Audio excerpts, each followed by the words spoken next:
DSC preparation కి మిగిలిన తక్కువ సమయాన్ని డిఎస్సి 2024 యాప్ లేదా DSC2024.com తో జాబ్ ని సాధించండి. ఆంధ్రప్రదేశ్లో మెట్రో రైళ్లకు సంబంధించినటువంటి పనులు శరవేగంగా ముందుకు సాగుతున్నటువంటి పరిస్థితి. కేంద్ర ప్రభుత్వం పూర్తి స్థాయిలో సపోర్ట్ చేస్తున్నటువంటి ఈ ప్రాజెక్టులు వీలైనంత వేగంగా ల్యాండ్ అయ్యే విధంగా ఏపీ ప్రభుత్వం కసరత్తు చేస్తుంది. దీనికి సంబంధించి ఆంధ్రప్రదేశ్ మెట్రో రైల్ కార్పొరేషన్కి బాధ్యతలు అప్పగించింది. ఇటీవలే అంటే ఒక వారం రోజుల క్రితమే విశాఖ మెట్రోకి సంబంధించి జనరల్ కన్సల్టెంట్ నియామకానికి ఏపీ మెట్రో రైల్ కార్పొరేషన్ టెండర్స్ని ఫ్లోట్ చేసింది. ఇప్పుడు విజయవాడ మెట్రో రైలుకి సంబంధించినటువంటి జనరల్ కన్సల్టెంట్ అపాయింట్మెంట్ని కూడా రిలీజ్ చేసింది.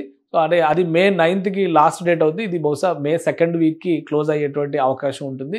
సో రెండు ప్రాంతాల్లో కూడా వీలైనంత వేగంగా కన్సల్టెంట్ల నియామకాన్ని చేయాలనేటువంటి ప్రభుత్వంతో ఏపీ మెట్రో రైల్ కార్పొరేషన్ పనిచేస్తుంది. మరీ ముఖ్యంగా ఈ కన్సల్టెంట్ల నియామకం తర్వాతే అసలు టెండర్ల ప్రాసెస్, రూట్ మ్యాపింగ్కి సంబంధించి వాళ్ళు చేసేటువంటి పనుల పర్యవేక్షణ బాధ్యతలన్నీ కూడా ఈ కన్సల్టెన్సీ సంస్థలే చూస్తాయి. అందుకనే వీటిని ప్రథమ ప్రాధాన్యంగా అటు విశాఖలో అపాయింట్మెంట్ చేయాలి, ఇటు విజయవాడలో కూడా అపాయింట్మెంట్ చేయాలి. రెండు చోట్ల కూడా పనులు మొదలు పెడుతున్నారు. సో విజయవాడ మెట్రో రైలుకి సంబంధించి ఇచ్చినటువంటి జనరల్ కన్సల్టెంట్ డీటెయిల్స్ ఏ విధంగా ఉన్నాయి ఒకసారి మనం పరిశీలించేటువంటి ప్రయత్నం చేద్దాం. ఇది విజయవాడకి సంబంధించి మెట్రో రైలు రూట్ మ్యాప్. ఇది Phase 1కి సంబంధించినటువంటి ప్రణాళిక ఉంది. ఇందులో Phase 2కి సంబంధించినటువంటి ప్రణాళిక కూడా ఉంది. అయితే మొత్తంగా ఈ ప్రాంతం ఇది విజయవాడ నగరం. విజయవాడ నగరానికి సంబంధించినటువంటి ప్రణాళికలో గన్నవరం ఎయిర్పోర్ట్ వరకు ఈ ప్లానింగ్ చేస్తున్నారు. ఇటువైపు పెనమలూరు వరకు రూట్ మ్యాప్ ప్లాన్ చేశారు. ఇది మొత్తం కూడా Part 1 అంటే Phase 1 కింద దీన్ని మనం ట్రీట్ చేయాల్సి ఉంటుంది. Phase 1లో ఈ నిర్మాణం జరుగుతుంది. ఏదైతే సిటీ అర్బన్ ఏరియాగా ఉందో ఆ ప్రాంతంలో ఫస్ట్ మెట్రో రైలు వస్తుంది. విశాఖలో అయితే డబుల్ డెక్కర్ మెట్రో రైలు వస్తుంది. అది సముద్ర తీరంలో మరింత ఆకర్షణగా ఉంటుందని చెప్పని రాష్ట్ర ప్రభుత్వం చెప్తుంది. సో విజయవాడలో కృష్ణానది తీరంలో వచ్చేటువంటిది, ఆ వెంబడే వచ్చేటువంటి ప్రాంతం ఇది. ఇక Part 2లో అంటే Phase 2లో తీసుకునేది అమరావతికి సంబంధించినటువంటి ప్రణాళిక. ఇందులో విశాఖ మెట్రో రైలుతో పోల్చినప్పుడు విజయవాడ మెట్రో రైల్లో రెండు రకాల కాంప్లికేషన్స్ ఉన్నాయి. ఎందుకంటే ఇందులో అండర్ గ్రౌండ్ రూట్ కూడా డిజైన్ చేశారు. విశాఖలో మొత్తం ఎలివేటెడ్ కారిడార్గానే వెళ్తుంది, కానీ విజయవాడలో మాత్రం అండర్ గ్రౌండ్ రూట్ ఉంది. ప్రధానంగా ఇక్కడ కృష్ణానది దగ్గర వచ్చేటువంటి ప్రాంతం కావచ్చు, ఇక్కడ గన్నవరం దగ్గర ఇప్పుడు ఇచ్చినటువంటి ఫేజ్లో గన్నవరం దగ్గర రూట్ మ్యాప్ని చాలా క్లియర్గా అండర్ గ్రౌండ్ అని చెప్పని దానిలో మెన్షన్ చేశారు. సో ఏ విధంగా ఉంది ఇప్పుడు ఇచ్చినటువంటి టెండర్, దాన్ని ఒకసారి మనం పరిశీలిద్దాం. ఇది request for proposal document appointment of general consultants GC for Vijayawada metro rail project Phase 1కి సంబంధించి April 2025. సో ఈ ప్రణాళికకి సంబంధించినటువంటి డాక్యుమెంట్ ఇది. అలానే డీటెయిల్స్ కూడా ఇందులో పొందుపరిచారు. ఆ డీటెయిల్స్ కూడా ఒకసారి మనం గమనిస్తే అర్థమవుతుంది. ఎందుకంటే అంతా ఎలివేటెడే మనం చూసాం. హైదరాబాద్లో మొత్తం ఎలివేటెడ్ కారిడారే ఉంటుంది, కానీ విజయవాడలో మాత్రం అండర్ గ్రౌండ్ రాబోతుంది. సో ఇది గన్నవరం బస్ స్టాండ్ దగ్గర నుంచి ఎలివేటెడ్ కారిడార్ మొదలవుతుంది. గన్నవరం బస్ స్టాండ్, గన్నవరం, అలానే యోగాశ్రమం ఇక్కడ వరకు ఎలివేటెడే వస్తుంది. కానీ ఇక్కడ మాత్రం గన్నవరం ఎయిర్పోర్ట్ దగ్గర మాత్రం 2320 అంటే 2.3 కిలోమీటర్ల మేరకు అండర్ గ్రౌండ్ ట్రైన్ సిస్టమ్ రాబోతుంది అక్కడ. సో ఇందులో ఈ ప్రాజెక్ట్లో ఇది ఒక ఆసక్తికరమైన అంశంగా మనం చూడాల్సి ఉంటుంది. ఇక అక్కడి నుంచి కేసరపల్లి ఇవన్నీ కూడా ఎలివేటెడ్ కారిడార్సే వస్తాయి. మొత్తం అంతా కూడా కేసరపల్లి, వేల్పూరు, గూడవల్లి, శ్రీ చైతన్య కాలేజ్, అలానే Nidamanuru railway station, Nidamanuru, Enikepadu, MBT centre, Prasadampadu, ఇక్కడ రామవరపాడు రింగ్, ఇక్కడ నుంచి విజయవాడ కోర్ సిటీ ఏరియా మొదలవుతుందని మనం అనుకోవచ్చు. ఇక గుణదల, పడవల రేవు, మాచవరం డౌను, సీతారామపురం సిగ్నల్, అలానే Besant road, railway station east, railway station south, PNBS అంటే విజయవాడ బస్ స్టాండ్ అనమాట. పండిట్ నెహ్రూ బస్ స్టేషన్ అని చెప్పారంటారు.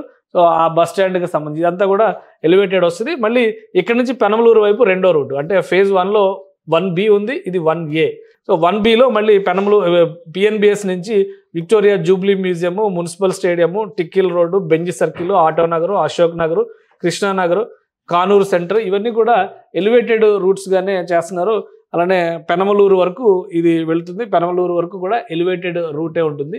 సో ఇతర అంశాలు ఇందులో మెన్షన్ చేసినటువంటి ఇతర అంశాలు చూస్తే Gannavaram to PNBS maximum DPD అంటే డైలీ రైడర్షిప్, ఇవన్నీ కూడా ఎస్టిమేషన్ చేశారు. 2024లో ఎంత 2054 వరకు దీనికి ఒక విజన్ డాక్యుమెంట్ లాగా తయారు చేశారు. Phase 1Bలో చూస్తే కూడా దీనికి సంబంధించి కూడా ఒక విజన్ డాక్యుమెంట్ తయారు చేస్తారు. మొత్తానికి ఒక రాబోయేటువంటి 25-30 ఏళ్లలో 14 లక్షలు, దాదాపు 15 లక్షల మంది ప్రయాణం చేసేటువంటి అవకాశం ఉంటుందని అంచనా వేశారు. ఇప్పటికిప్పుడు రెడీ అయితే కూడా 3.5 లక్షల నుంచి 4 లక్షల మంది ప్రయాణం చేసేటువంటి స్కోప్ ఉంటుందని చెప్పని ఎస్టిమేషన్ వేశారు. సో ఇందులో చాలా ముఖ్యమైనటువంటి అంశం అంటే జనరల్ కన్సల్టెంట్ నియామకం అయిన తర్వాత ప్రతి స్టడీకి సంబంధించి అంటే ప్రతి వర్క్కి కూడా మానిటరింగ్ రెస్పాన్సిబిలిటీ అనేది ఆ కన్సల్టెంట్స్ చేతిలో ఉంటుంది. అంటే ఒక విధంగా Amaravati Andhra Pradesh metro rail corporation పర్యవేక్షణ బాధ్యతల్ని ఈ జనరల్ కన్సల్టెంట్స్ చూస్తారు. వీళ్ళు పరిశీలించి ఇచ్చేటువంటి నివేదికల ఆధారంగానే మెట్రో రైల్ కార్పొరేషన్ వ్యవహరిస్తుంది. సో అందుకనే ఇది ఒక కీ అపాయింట్మెంట్గా మనం చూడాలి. దీని తర్వాత ఆల్రెడీ భూసేకరణకు సంబంధించి రాష్ట్ర ప్రభుత్వం, ఎందుకంటే మొత్తం బడ్జెట్ అంతా కేంద్ర ప్రభుత్వం పెడుతుంది. కన్స్ట్రక్షన్ కాస్ట్, కన్స్ట్రక్షన్ రెస్పాన్సిబిలిటీ, అలానే పరిహారాలు ఇచ్చేటువంటి విషయంలో కూడా కేంద్ర ప్రభుత్వం సహకరిస్తుంది రాష్ట్ర ప్రభుత్వం. రాష్ట్ర ప్రభుత్వం కేవలం భూమి సేకరణ చేసి కేంద్రానికి అప్పగిస్తే ఈ ప్రాజెక్టు మొత్తం కూడా అమరావతి మెట్రో రైల్ కార్పొరేషన్ ద్వారా కేంద్ర ప్రభుత్వమే ఈ పనులు చేస్తుంది. అర్బన్ ప్రాజెక్ట్స్లో భాగంగా ఈ ప్రాజెక్ట్స్ని తీసుకున్నారు కాబట్టి సో ఇది అండర్ గ్రౌండ్ రైల్వేకి సంబంధించినటువంటి, అండర్ గ్రౌండ్ మెట్రో రైలుకి సంబంధించినటువంటి రూట్ మ్యాప్. ఈ కర్వ్ షేప్లో ఉన్నటువంటి ప్రాంతంలో డైరెక్ట్గా ఇటు రాకుండా ఇది ఎయిర్పోర్ట్లోకి వెళ్లేందుకు అండర్ గ్రౌండ్లోకి తీసుకెళ్తారు. మీరు లండన్ ఎయిర్పోర్ట్ లాంటివి చూస్తే కనుక అండర్ గ్రౌండ్ మెట్రో రైల్స్ మనం చూస్తాం. సో విజయవాడలో అటువంటి అట్రాక్షన్ రాబోతుంది ఈ మెట్రో రైల్ రూపంలో. కన్సల్టెంట్స్ నియామకానికి మ్యాక్సిమం 2 వీక్స్ టైం ఇచ్చింది రాష్ట్ర ప్రభుత్వం, అంటే Amaravati metro rail corporation. So ఈ 2 వీక్స్ తర్వాత మిగతా ప్రాసెస్ని మొదలు పెడుతుంది.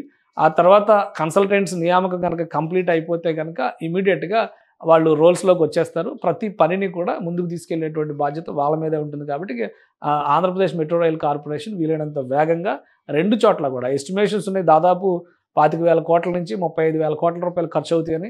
కానీ కేంద్ర ప్రభుత్వమే నేరుగా ఫండింగ్ చేస్తుంది కాబట్టి టైం లైన్స్ పెట్టుకోవడం ద్వారా ఫస్ట్ ఫేజ్ని వీలైనంత వేగంగా 3 సంవత్సరాల నుంచి 4 సంవత్సరాల్లో పూర్తి చేయాలని చెప్పి రాష్ట్ర ప్రభుత్వం లక్ష్యంగా పెట్టుకుంది. ఆ దిశగా ఆంధ్రప్రదేశ్ మెట్రో రైల్ కార్పొరేషన్ పనిచేసే అవకాశం ఉంది. సుమన్ టీవీలో మీ పర్సనల్ అండ్ బిజినెస్ ప్రమోషన్స్ కోసం కింది నెంబర్కి కాంటాక్ట్ చేయండి.